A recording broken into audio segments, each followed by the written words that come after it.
Hey Joe, I like your show. I tell everybody that's my shit. And if you got a long ride and you like getting high, maybe go and take another hit. We gonna laugh out loud, that's what it's about. Nobody ain't safe no more. And Joe stands out even in the big crowd, cause the motherfucker's 6'4". Hey Joe, it's time to start the show. Up, up, and away we go. Mic check, and I like your flow. Everybody, here's Joe. All right, everybody, welcome to another episode of the Joe Prano podcast. I am very excited for this week's episode. My guest today, a friend of mine for a few years now, a fantastic comedian and actor who used to have a great show out in Highland Park that I would do from time to time. And he is now a first-time novelist. He sent me his fantastic golfing murder mystery, The BIG SNOOZE, in the mail. The BIG SNOOZE, a Duffer McDermott mystery. I received it in the mail. I read it. I loved it. And I immediately reached out to him to talk about it on the show. Ladies and gentlemen, welcome Cornelius Peter. Oh, well, thanks for having me, Joe. I'm really glad that you liked the book. You read it so quickly. I really did. I loved it. I have, we're in this business where at some point everybody tries to write something. Yeah. And yeah. Quote unquote legitimate. Exactly. And sometimes when your friends go, hey, I wrote something, will you read it? You come in with pretty low expectations. Yeah. I came into this with higher expectations because I always found you to be quite hilarious. I also found your stand-up writing to always be very smart. So I was like, I'm excited. This should be good. And I got to say, my expectations were not high enough. I was blown away by how much I enjoyed it and how quickly I read it. I think I'll probably end up reading it again. Well, thank you. You know what? You don't have to read it again. Book number 2 is coming along next year. So I got plenty more in the pipeline for you to enjoy. But I'm so glad that you loved it. And I'm so glad to hear that you read it quickly. This is something that I keep hearing from people. And I've been hearing it ever since I finished the book and sort of handed out to a couple of friends just to pre-read it. That's sort of the first part of the whole process is like, okay, I've written it. Now I'm going to give it to 2 people to read, and they got to be people that I trust and who are going to be nice to me if it's a piece of shit. So, I gave it to my girlfriend and she loved it, but that doesn't count. Right. And I gave it to a friend of mine who is an actual published novelist. She writes murder mysteries. She's a great writer. She's actually I think she had a couple of bestsellers a few years ago or whatever. But anyway, I sent it to her and she read it in one night. And she was like, wow, this is great. And when she said that, and she said she had read it in one night, that's when I knew I had something. And I've heard that from a number of people along the way. They sit down, it catches their attention, and then they just blow right through it, which is that's the biggest compliment as a writer. For me, anyway, that's the biggest compliment I could have gotten because I sat down to write a page turner, as they call it. So hopefully it's that. I think I read it in 3 sittings. I, started to read it knowing that I didn't have the time to sit there. I was like, oh, let me just get a taste for it. I think I read a couple of chapters and was like, oh, I can't wait to sit down and read that again. And then the next day, I think in 2 separate sittings, I finished the thing off and was so fun. So, such an easy breezy read. Now, tell me how this came about. Because before the show, we were talking sort of what our pandemics were like. Was this a pandemic write or something you've been planning for a while? Now, strangely enough, it was not a pandemic write. I kind of wish it was. I spent the pandemic writing book 2. So I'm still writing the second book. This is the first book in a series. I'm planning to do at least 3 of these books in the Duffer McDermott series. starring the same gumshoe, if you will, gumshoe in golf shoes. He's a golfer, but he's also a detective who solves mysteries. So I'm going to do at least 3 of these books. Now, I was very cocky at the beginning, and I believe I said to my girlfriend that I was going to write 18 of these books. Now, I said that before I had ever even finished the first one. So I'm not really necessarily sure I'm going to commit to 18 of these things, but I am going to do 3 of these. So I started writing it probably about a year before the pandemic started. And then I spent most of the pandemic sending it to people to read and then changing it based on their suggestions. I mean, it's certainly not, I wouldn't call it a group effort. I'm taking most of the credit. But I do when I send it to people, if they say, look, that didn't work, or what about this, or there was a plot hole somewhere. So there was a lot of that back and forth. And so I spent the pandemic just waiting for the editor to be done, and then it got to the professionals, editors, the cover design, all that kind of stuff. Right. So all of that was going on during the pandemic, and then finally came out last month. But it's been a labor of love for sure. Now, we were talking about my newfound love of golf, and so immediately I was like, great, I'm already reading 10 books in golf simultaneously. As one does when they first pick up the game. So it was easy for me to be like, let's read some stuff about golf. Are you a golfer? Is this something that comes from your own history?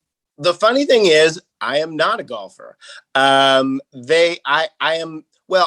the game. Let me put it this way. I love watching the professional game. So I watch the PGA all the time, and I follow that. I wouldn't say religiously, but that's probably the main sport that I watch. So I love watching the PGA, and I always have. And I've certainly played golf a bunch of times during my life, but it's never been a passion of mine. It's not something that I've spent a lot of time doing. Now, the idea for the book came to me on the driving range. So there definitely is the direct connection there. And that's what I love to do in golf is I love the driving range. Like I can go hit a bucket of balls and I'm good.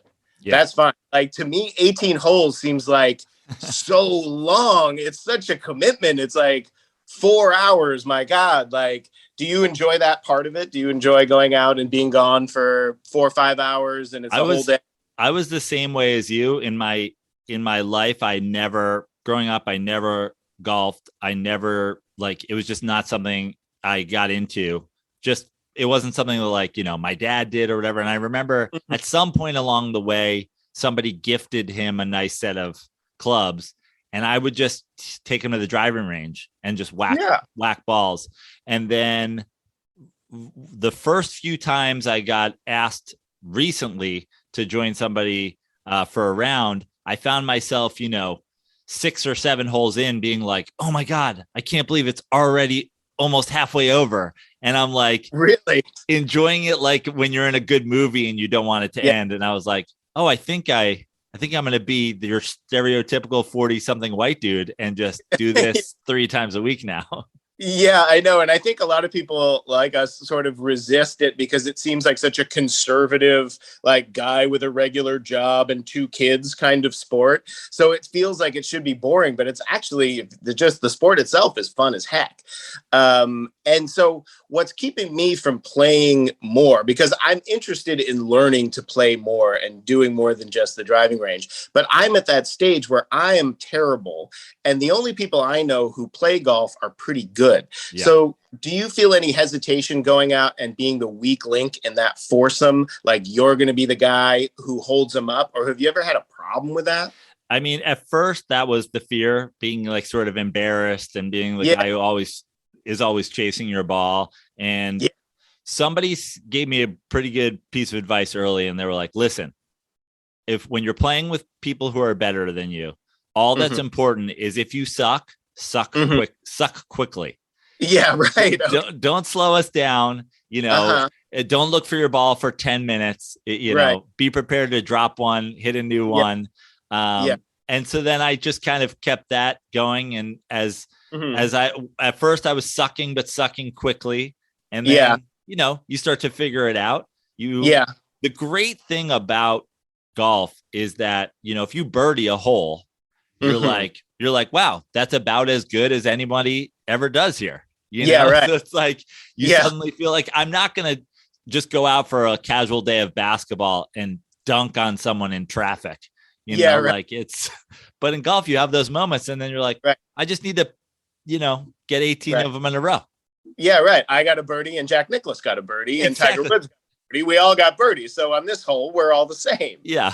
There's I believe it's at Rancho Park here in LA. There's a plaque on one of the holes that says Jack Nicklaus shot a 12 here during the LA Open. And I'm always like, well, as long as I have 11 or better. Yeah, right. I did a little bit. Yeah, exactly. We have to have those inspirational things around the turn. When I was reading the book, because I didn't know the answer to that question, I was trying to determine if you were like a lifelong golfer, if you were not, and I would have guessed that you were like at least a casual lifelong guy, because there was, as a guy who's like immersed in it right now. Yeah, right. I didn't catch anything or any, good one little thing here. The only thing I caught is on the fantastically magical, I think it's hole. There's an island green that you have to walk out to. It was like, and you get free water drops back on the tee. But other than that, but that's also a very mystical sort of magical hole in the book. And it's supposed to be a little bit beyond what is absolutely possible in the game of golf. That's on purpose, because I got that note. Remember, I was saying I sent the book around and one of the things I made sure to send it was to a bunch of people who play golf. Now, my brother is a lifelong golfer, obsessed with golf. So is my uncle. So are a bunch of people I know, actually. So I sent it to them, and the only note I got on the golf consistently throughout was that they would just never have a hole that difficult. Yeah. It's a little fantastical, but again, I knew that going in, and I just left it like that because I just thought it was fun. Like, it's supposed to, everything in the book is exaggerated just a little bit, like it would be in a comedy, right? It's Caddyshack, basically. It's that level. I wanted the golf to ring true, because I knew that golfers were going to read this, and golfers are very fanatical, very precise, very into it. They know if I made a mistake or too many mistakes, I knew I was going to hear about it from the golfers. So I was very careful to try to make sure that it really read true, and that there weren't any real just glaring errors like that. And I'm glad to hear that so far. I'm sure people nitpick these things to death, and I'm waiting for it. We'll find the stuff. Well, not me. So I'm only a year and a half in, but like I said, it's pretty much an obsession right now. And I was like, no, he seems like he is a true dimplehead, as you call them in the book. A dimplehead, right? Exactly. Well, I did a ton of research. I mean, I didn't just sort of guess at it, right? So, like I said, I already watched the PGA, so I watched and I paid attention and took notes and all that kind of stuff. And then when I would imagine the golf in my head, I would imagine them playing the holes and I would write it out. Then I would go back and look, okay, so what's wrong here or what's right here? Is the yardage good? And that's the hardest part of this book to write for me, for sure, was the golf. The mystery part, which is very complicated, is also difficult, but not as hard as the golf. You said you did the research, and I'm reading the book, and you mention, his great grandfather or whatever being the guy who won the US Open. And I'm reading, and I was like, let's Wikipedia that and see if that's true. Yeah. And I was impressed, and I'm like, there's really a lot of thought. So now, what comes first? Do you end up naming him Duffer McDermott after doing the research on the golfer? Well, I'm so glad that you brought that up. That is actually a total coincidence. So the name McDermott is my mother's maiden name. So his name was Duffer McDermott from the first day I was writing this book. And then during the research, I was just Googling around. Somewhere I came across what's his name, John McDermott. And he was a real champion, one of the first he was one of the first native born player to win the US Open. And I just thought, well, how fun would it be to make my character just a descendant of his. And he had a really interesting backstory too, because basically, I don't know. I can't say definitively that the game drove him insane, but he did suffer a nervous breakdown at some point in his life. Was a golfer, and he never really took the sport up again. So I also thought, just because of that, it's sort of a neat metaphor, because people do like to say that it is a kind of game it can drive you insane. I mean, absolutely. Yeah. I mean, do you find it a frustrating game? You seem to take it with some ease. Oh no, I'm the complete opposite. I'm doing it casually, but when I'm in the thick of it, I mean, behind me over here is my 3-iron that I snapped when I threw it probably 40 yards off a tree. It's one of those things. I always said that I would start golfing when I got old, and I broke my knee in January of 2020. And in the recovery, I was like, well, I can't really surf right now or play volleyball or do any of the things I wanted. It seems like I got old in one day. I should do this golf thing. And, you know, being an athlete obviously helps, but it's so frustrating because naturally in my life, if I played basketball for a year and a half, I would suddenly be better. And yet you go out on the golf course and you'll have days where you're like, I am worse than when I didn't know how to hold a golf club. It is the most painfully frustrating sport I've ever participated in.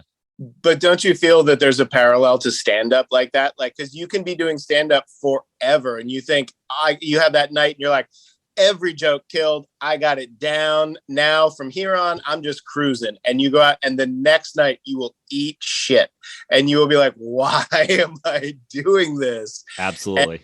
But it drives, but you still have to go back and get better. That's the thing that drives you. And that's sort of when I was writing about how Duffer feels about the game of golf, his ambition to be great, for one, and also his dedication and his training to just, no matter how many times this guy loses a tournament or doesn't win a tournament, rather, because he's obviously a good golfer, but he always goes back for more.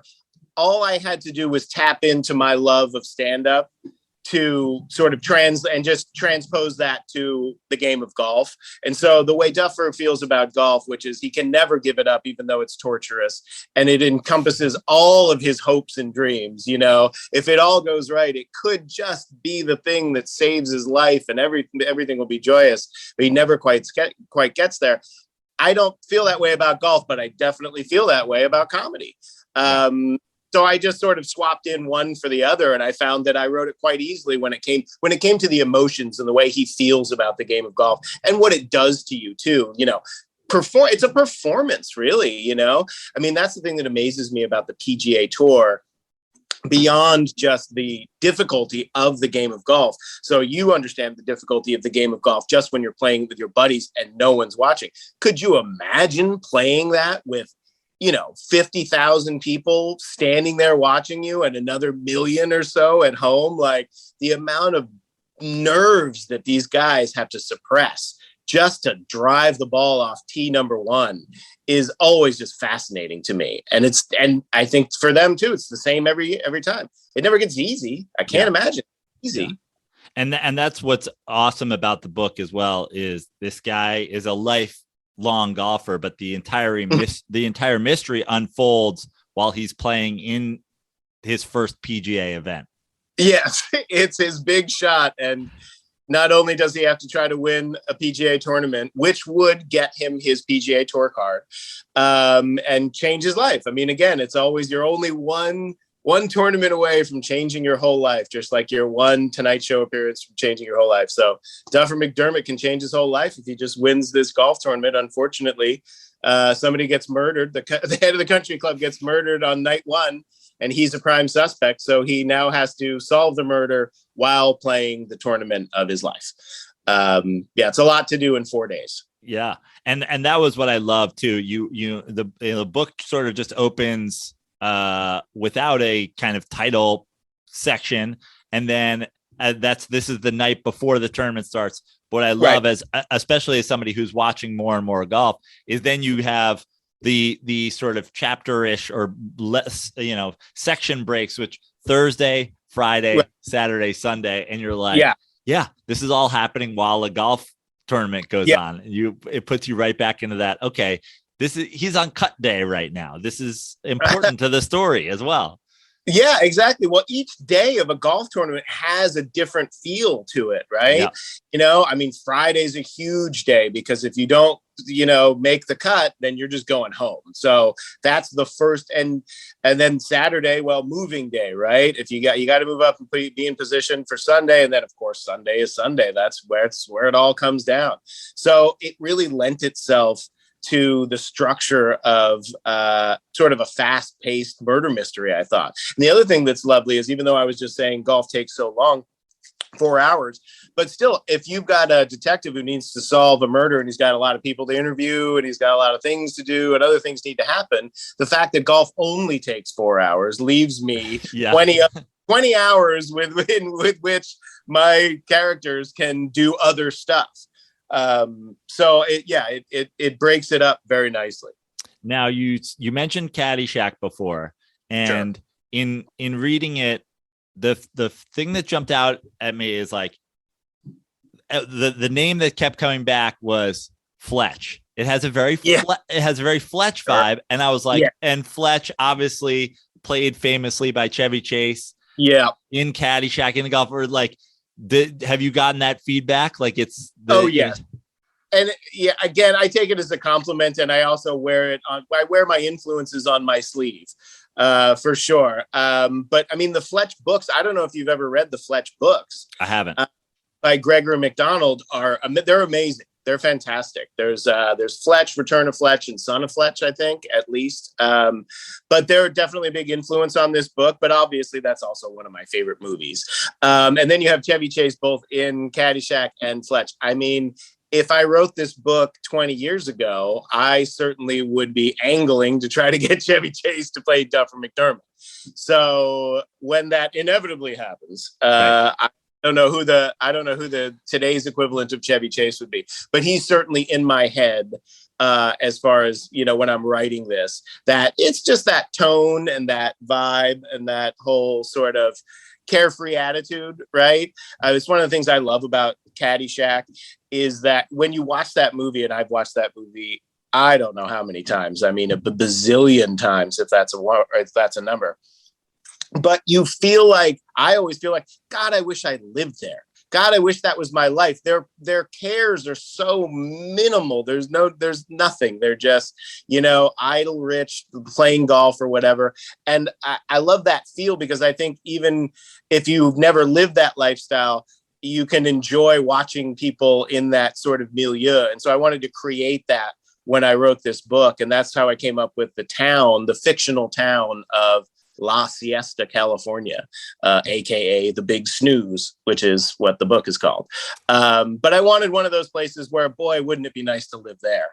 And it's exactly the feeling you get. And in reading it, I'm like, I just want to go play this golf course.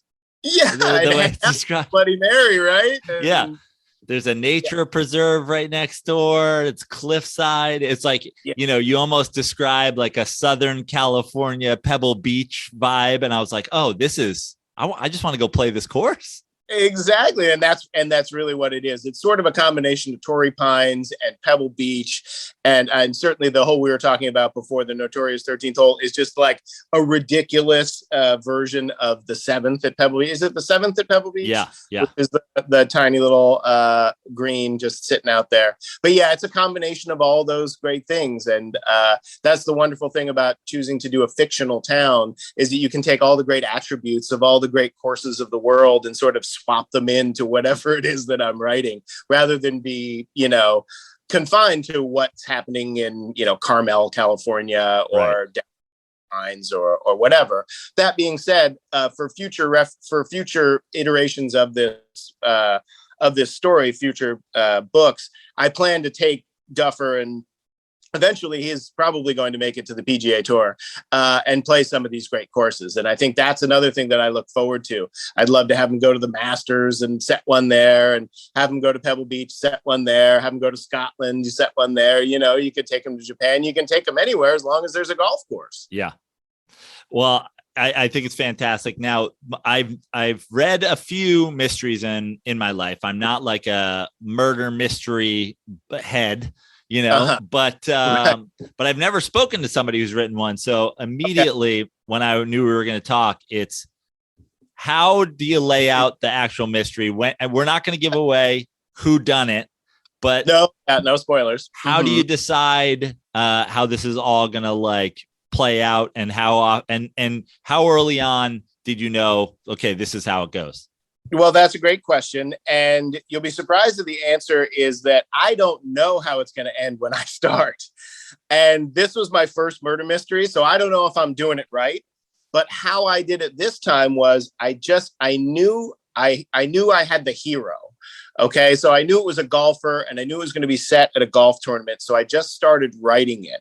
And then once I had enough characters, I figured out which character it was going to be. That's to say, who was the murderer. But before I could decide who was the murderer, I had to create the characters, right? You can't pin on anybody until you've got a bunch of people to pin it on. So what I did was created about 8 or 10 characters. And at some point, I think it was probably about 2 or 3 weeks into writing it, I knew who did it. And it just came to me in a flash. And I was like, oh, that's perfect. Okay, great. Now I know who did it. And then from there, I just had to make the mystery work, which is difficult, especially when you don't really know what you're doing. But I just kept writing until I figured it out. And what I would say is there's no real magic to it, but there's a lot of editing. So I write about 120,000 words and then cut it down to what you get, which is about 80,000. So there's a whole bunch of great stuff that I write that I have to throw away because it doesn't work for the murder. And that's what happens when you don't know how the murder works until the end. So again, I don't know if this is the right way to do it or not. I wish Agatha Christie was here. I could dig her up and be like, so how did you do it? I'm sure there's probably a more efficient way of doing it, but that's how I did it this time. And it seemed to work for me. But I basically, I just kept going until it occurred to me. And then I just did whatever I could to make it work. But the whole thing's a bit of a mystery. I mean, it's taken a big flyer when you start something like this, because there's a very good chance that you get to the end and it doesn't work. And that's where the other people come in. That's when you send it to people and you say, does this work? Did I fool you? And I am a big mystery head, so that helps too. I mean, I've been reading Agatha Christie since I was probably 10 years old. And all sorts of other mysteries too. So I wouldn't say that when I was reading those books going along, because I didn't know, I always wanted to write a book, but I didn't know that it would be a murder mystery necessarily. But so I think over the years, I've absorbed how they are written. And so when it came time for me to do it, I had some idea what it should look like, how it should work, sort of like a person who grew up listening to the Rolling Stones. And then at a certain age, somebody puts a guitar in your hand and you're like, well, I know what it sounds like. So at least I have that going for me. But otherwise, it was a lot of just feeling it out and hoping that it would work, and then being very pleased when it did. Well, I think, with every great murder mystery, along the way, when you're introduced to somebody and you get some information about them, you go, well, this is it. This is the person. And then you meet somebody else and you go, well, now this is it. And then when you start reading or watching enough of them, you go, well, this is just what they do. They're going to give me 10 people I think are going to do it. And then none of them are going to be it, or one of them. And it's, it's not going to be the one I had settled on. Right. Why I said I want to read it again is because, the whodunit did catch me by surprise. And I was like, oh, I love that. And I didn't see that coming. Now I wonder if I go back knowing, will I pick up things that I missed?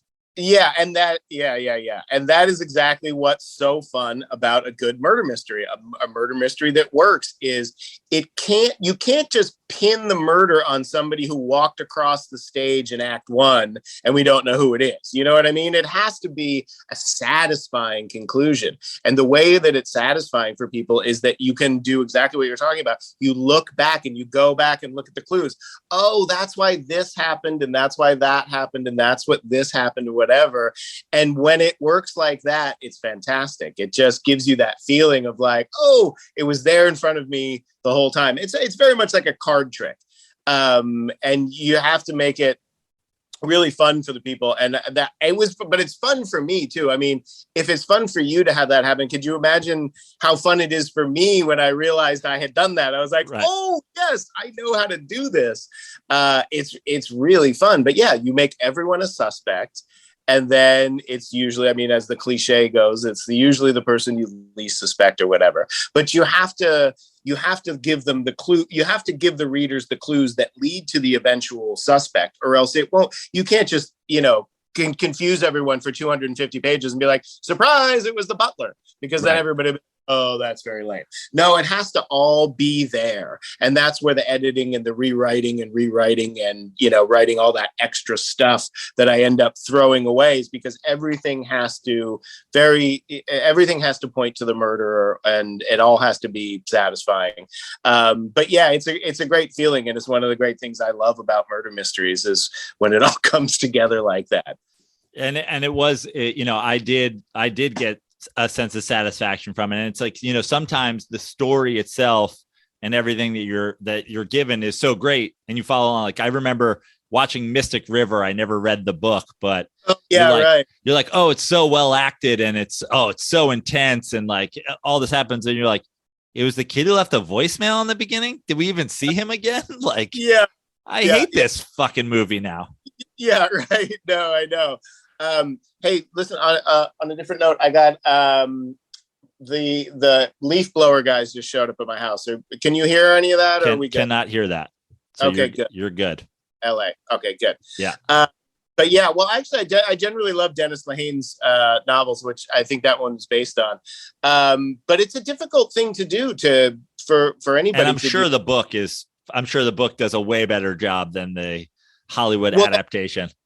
That's the funny thing about Hollywood too, is like, they don't care about stuff like that. They're like, oh no, nobody cares. Like, no, but we do care. I bet, especially mystery. I mean, that's the other thing. And writing this book, I had three very rabid fan bases that I have to try to cater to without screwing up. So I have golfers who are going to call me out on anything wrong about the golf, right? And then I have mystery heads who, if I don't do the mystery right, they'll take me to task on that. And then I've got deadheads. So, right, if I with Grateful Dead in there, if I don't get the Grateful Dead stuff right, or if any of that is not, because they're all going to be all over me as well. No, wait a minute, that happened 1971, not 1972. Yeah. Or whatever it is, like, I really set myself a difficult task to please all these people. So far, so good. But the internet's a big place. I'm sure I'm going to find some nitpickers out there. Now, because you talked about three truly rabid fan bases.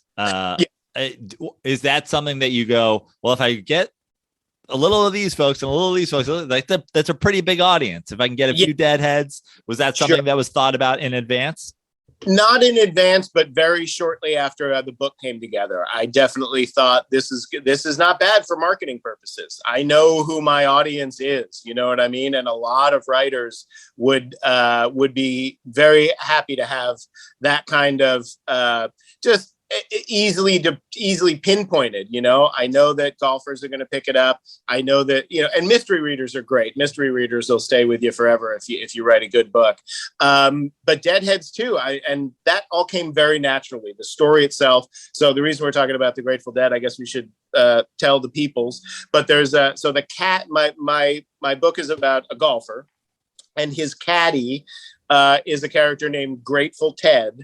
And he's sort of one of the best characters in the whole book, for sure. Yeah, he's a deadhead, of course, and he has a special talent where he's sort of a savant, a Grateful Dead savant when it comes to the history of the Grateful Dead. And his special trick is that he can name the set list from any Grateful Dead concert in history. So for those unfamiliar with the Grateful Dead, I'm sure you know, played a zillion concerts during their lifetime. And every night they played different songs in different orders out of a catalog of about 350 songs. They would play 20 or so a night, and they always played a different show every night. So Grateful Ted, if you name any date that the Grateful Dead had a concert, he can tell you what they played in the order they played it off the top of his head. So he's sort of a cross between sort of like Rain Man and Bagger Vance, if you will, right? Because he's out of his tree. He's absolutely crazy, but he's also the greatest caddy that Duffer McDermott has ever had.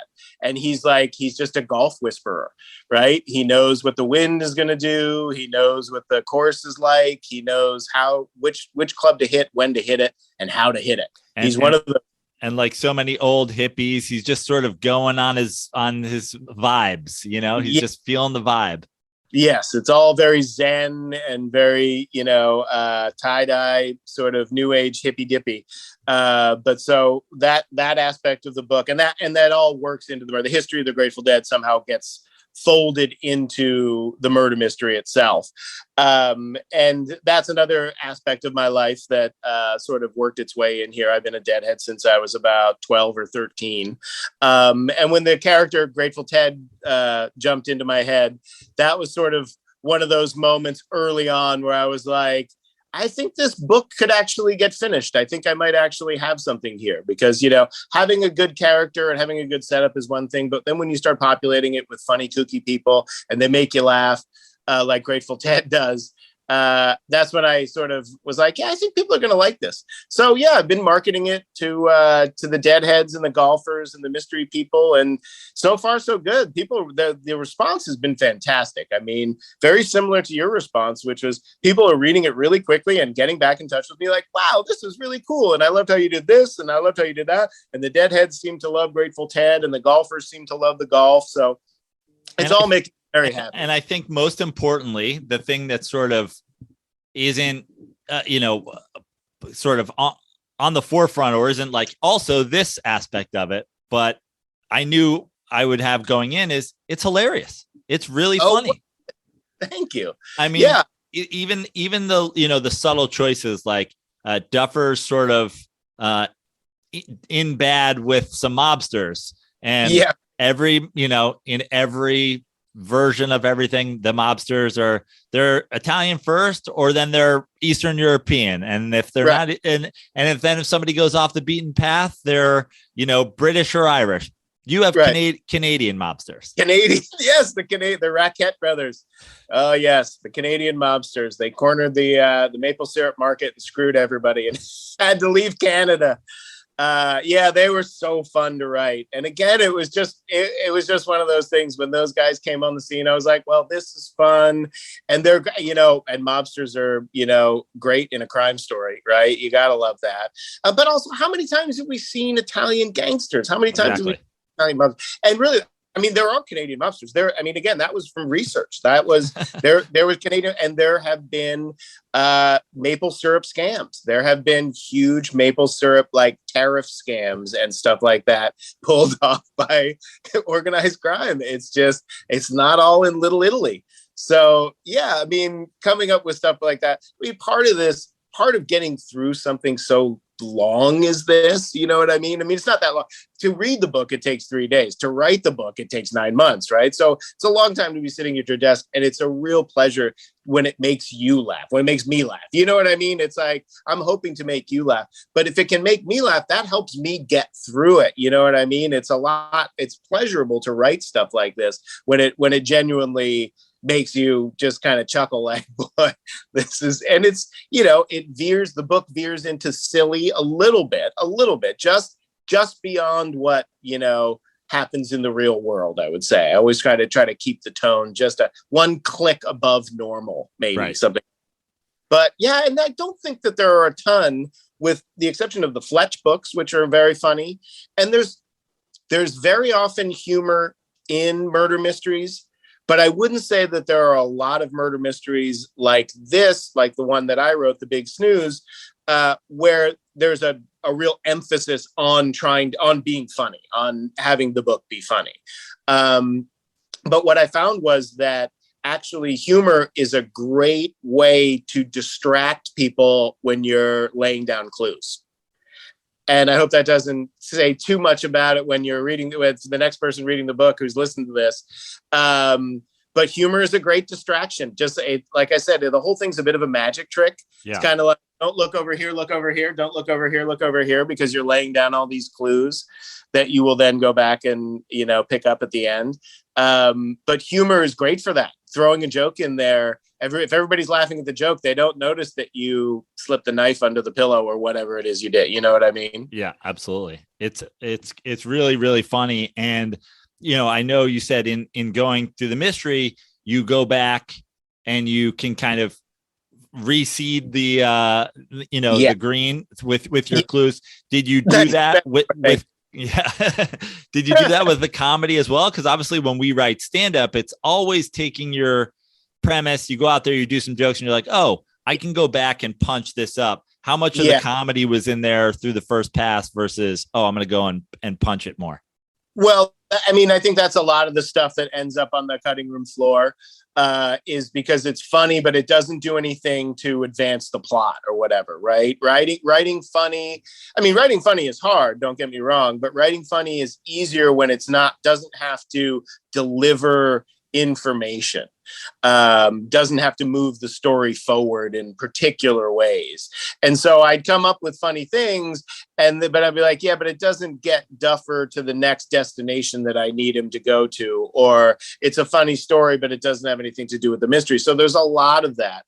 But at the same time, I still think there's value for me to write those things, even if they end up on the cutting room floor, because it keeps the general sort of atmosphere of comedy going. And then I'm left with very little of what I started with, but it's just enough to keep it going. But yeah, it's just a lot of punching up, a lot of rewriting. And it's tough because you don't have an audience to tell you. I mean, that's the one thing that's weird about writing a book, especially as a comedian. When you do comedy, you go out, you tell a joke, the audience either laughs or doesn't. You get your feedback right there. You write a book, it takes you a year to write the book. And then it takes 6 months for the first person to finish reading it. You're like, Jesus, is that joke funny or not? Yeah. Well, that kind of leads into my next question, because when I pick up the book, just looking at the cover, it's The Big Snooze, a Duffer McDermott Mystery. So I was like, okay, This is the first of something. And then, you get to the end and in the first book, you have a sort of a preview to what's going to come. Duffer McDermott returns in A Hole in Two. How early on in the process did you know that you wanted to make it, a series? And then also, was there ever a moment where you're sitting there going like, well, first I need to see if anybody likes this, or else I'm going to have a preview for a book that never comes out? Yeah, I know. Well, there's a lot. Yeah. So to answer your first question, like I said, I was very enthusiastic very early on, probably over enthusiastic. So the needle went full tilt, and I was like, honey, I'm going to write 18 of these. Like I was very inspired, and I still am, and I think we all should be, by Sue Grafton. Are you familiar with the author Sue Grafton? She wrote the ABC mystery. So her premise was she was going to write 26 books with the same protagonist. So A is for alibi, B is for burglar, C is for whatever. And I've always loved that idea, the audacity of walking into a publisher's office and being like, one book? Oh no, I'm going to do 26 books. Like, you got to love the woman. Like, Jesus Christ, she just had. Yeah. And the publisher being like, we'll commit till D is for death, but after that, we'll see. Yeah, exactly. But it takes chutzpah, I think is the word, to walk in there or whatever. And so I was sort of inspired by that. I was like, well, there's 18 holes on a golf course. Boy, I'd like to do 18 books, and I'm going to do a short story between every book. So every 9 books, we're going to get a book of short stories. Well, I don't know if I will ever do that, although I still think that is possible. I'm not going to say that that's not possible. I would like to do that. But I immediately wanted it to be a series. And again, I'm a mystery reader. So I like series myself. I love I love discovering an author who I've never read before, who has 10 books, and I can just go back and read their back catalog. I love discovering a band that I've never heard before. And like, oh my God, these guys have 8 albums, or this person has 10 albums or whatever. And so I always envisioned it as a series starring Duffer McDermott and taking place largely in La Siesta, California. Although, like I said, he's going to move around a little bit. But I would say at the very least, I'm going to do 3 of these. And I've already got a short story done that I'm going to put those out sort of in between the books just for fun, as just like Kindle singles and stuff like that. But to your point, like, I'm already worried that the title of my second book may have to get changed, because I'm like, wow, I really made, because I changed the title. It was not called The Big Snooze for a long time. The first title was Fast Green, which is sort of a theme in the book. And I thought it was kind of a neat metaphor for trying to get money quickly, which is something that happens in the book. He needs money. But so I changed the title of that book halfway through. So I don't know. I was very, very nervous to do that. But you only get one shot at publishing your first book. And I know that the second book is definitely going to come out. I guess it's going to be called A Hole in Two, because I think I'm locked into that now, but it totally makes me nervous. And I hope I don't regret it. I mean, I've written enough of book 2 that I feel pretty confident that I think that's going to be good. And I will tell you this, book 2 is definitely coming out, but there's a slight chance it might have a different title. That's hilarious. Well, it's great. And like an old Grateful Dead rarity or something like that. You're like, I have a version of it where he's got the hole in 2 in the back still before it got changed to what it became. Yeah, exactly. I was thinking it would be fun to do. I could do a version of this book as an NFT, but just change the ending. Right. Yeah. Only the person who buys the NFT gets the alternate ending where it was actually, a suicide or whatever. I don't know. Now, I mean, the great thing about the book in terms of thinking about it as a series, and obviously you said you always knew it wanted to be around Duffer's. Duffer's just such a great character. Oh, that's great to hear. And so you want to read more. You're like, yes, what is he going to get up to next? Yeah. Are there elements of this book that you had thought about laying anything down for, like, I'm setting this up, this is going to happen in book 2 or book 3, or are there things that are you that thought out where you're like planning for the next ones? Yes, and yes and no. I mean, there are things that have happened sort of organically that will show up again, that have already showed up again in book 2. I mean, there are things that I plan on showing up again over and over again, like the town and, the main character, and a couple of the secondary characters. But yes, there are, and some of that is by design and some of that is happy accident, sort of like the John J. McDermott, discovering the golfer in the past who actually really existed. Sometimes when you start something like this, it's really neat how the universe just sort of sprinkles things in there. And I'm like, oh, wow, look, I didn't mean for that to be something that's going to carry through, but I can see now that I'm writing book 2, how useful it is that I have this in place, or I have that in place, or whatever. So yeah, I've sort of created this whole world. And when I step back into it, sometimes I'm even surprised to find like, oh yeah, that's right. I forget he drives this kind of car, or he does this kind of thing, and it works, and it actually fits perfectly into what I'm trying to do in book 2. And I don't know how that stuff happens. I think if you just work hard enough, the universe every once in a while will just throw you a bone. Well, I'm excited. I truly am. I loved it. I'm right. No pressure, but the sooner we can get A Hole in 2 out, the better. I'll read this. I'll read this again. In the meantime, can you give us, is there anything that you can give us from going forward for the people who hear this and then read it? Is there anything that you can give them for things that we might look out for in future Duffer McDermott mysteries?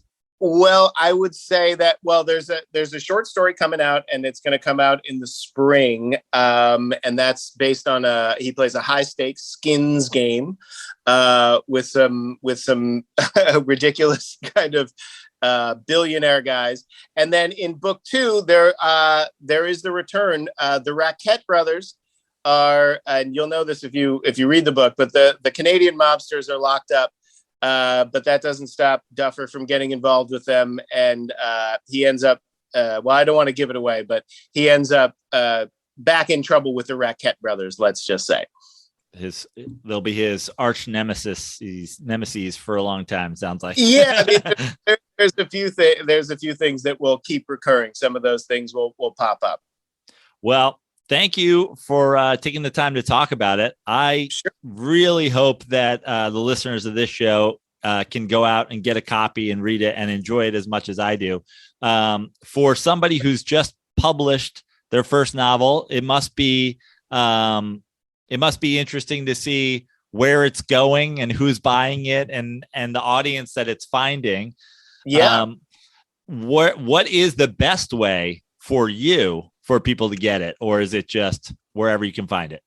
Well, wherever you can find it for sure. So for right now, it is available on Amazon. And that's the best way for anyone to get it. It's going into stores, but I'm sure you've heard about this lovely sort of delay with everything. So books are very, very backed up right now. So getting the book into stores is going to be questionable for the next 2 months, but it will definitely be in stores in the new year.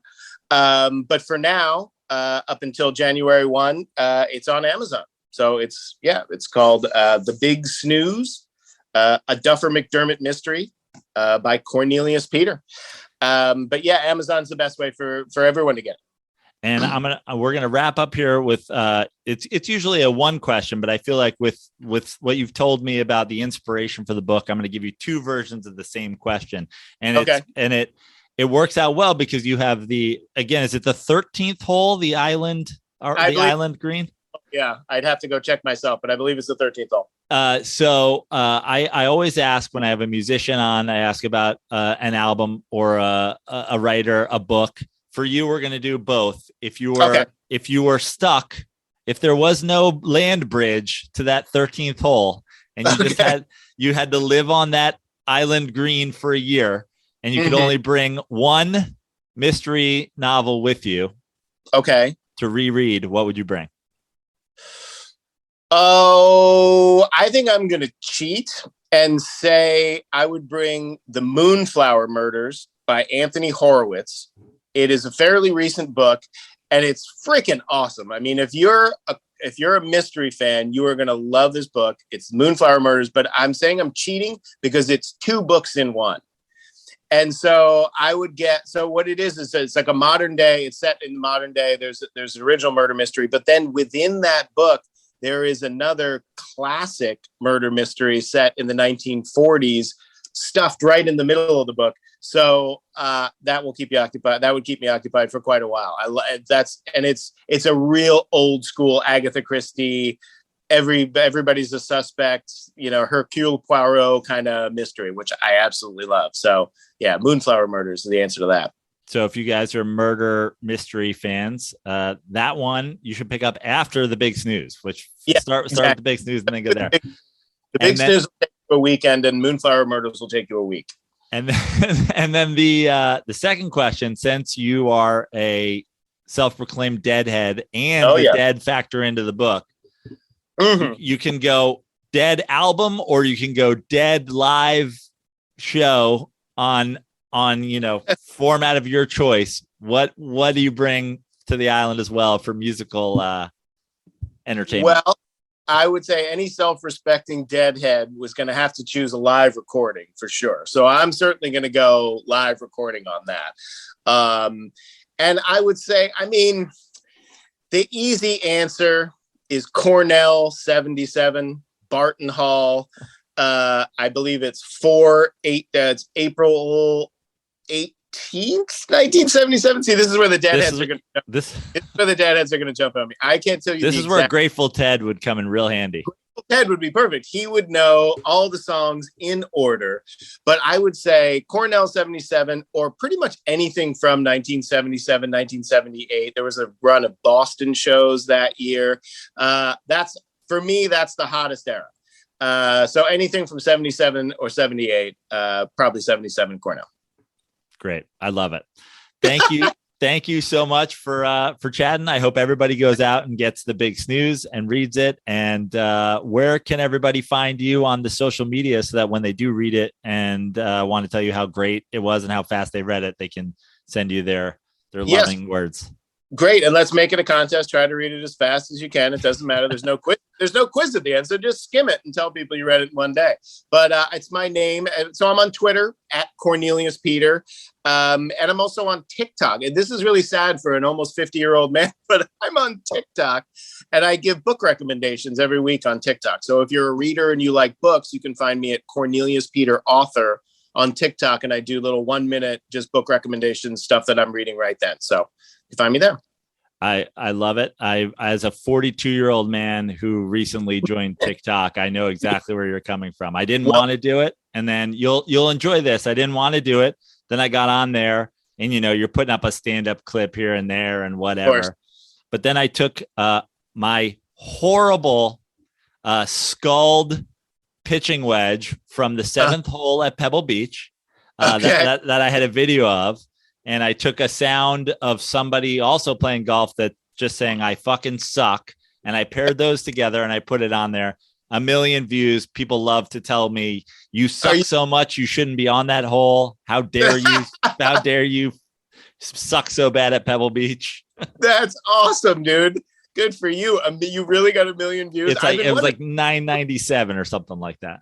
That's insane. Good for you. You cracked the code, but just being shitty at golf. That's great. Well, yeah, I haven't gotten that from my little book reviews yet, but hopefully when the fans of the Joe Prano podcast find your overrun dozens even of new views. Well, thanks, dude. I really appreciate you coming on, and we'll talk to you soon. Yeah, this is a lot of fun. Thanks so much, Joe. Hey Joe, I like Joe's show. I tell everybody that's my shit.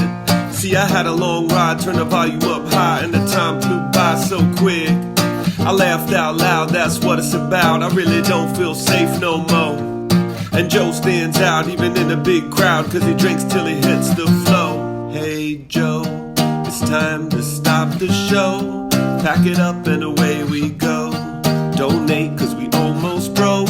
Everybody, that was Joe.